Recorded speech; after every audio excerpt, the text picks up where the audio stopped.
And it's being reported that there is a plan, or there are plans being drawn up for a circuit breaker lockdown after Christmas. I'm not asking you whether you've decided on that or not, though you can tell me, but is it true that those plans are being drawn up?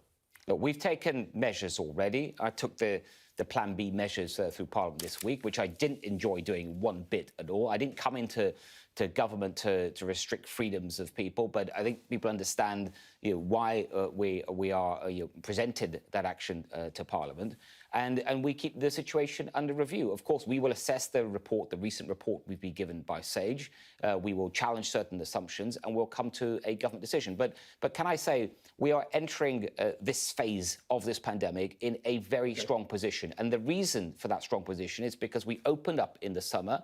We have the best vaccination program in Europe, especially our booster program. We have new treatments that didn't exist before, including antivirals. And we have a fantastic testing regime. I'm not interrupting you for the sake of it, but we've had this conversation before, and viewers have heard that. Just to be clear, in your last answer, are you telling me that you've actually had a suggestion from Sage that there should be further lockdown? No, the suggestion we've had from Sage is the one that they've published. It's in their minute. It's public.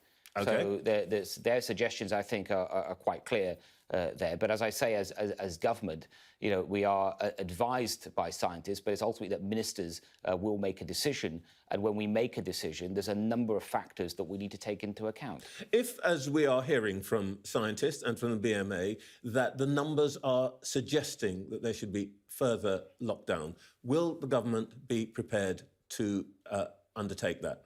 We've shown in the past, as government, in dealing with this pandemic, that we will do what is necessary, but it's got to be backed up by the data. And as I say, we are in a very... If the data suggests that unless you act now, as some scientists are saying, and we already said the doubling numbers are dramatic, every day counts, if the numbers suggest that we should have further restrictions, will you be ready to do that? We are watching the data, discussing it with our scientists and our best advisors almost on an hourly basis. Okay. And we will monitor that very carefully. We will keep the situation under review. But I can't stress enough how the situation today in terms of our defences is very different. You started your programme today by comparing it to Christmas last year. One big difference to Christmas last year are the vaccinations, the antivirals, the other treatments, our testing systems, and the fact that we opened up in the summer in the way that we did. And if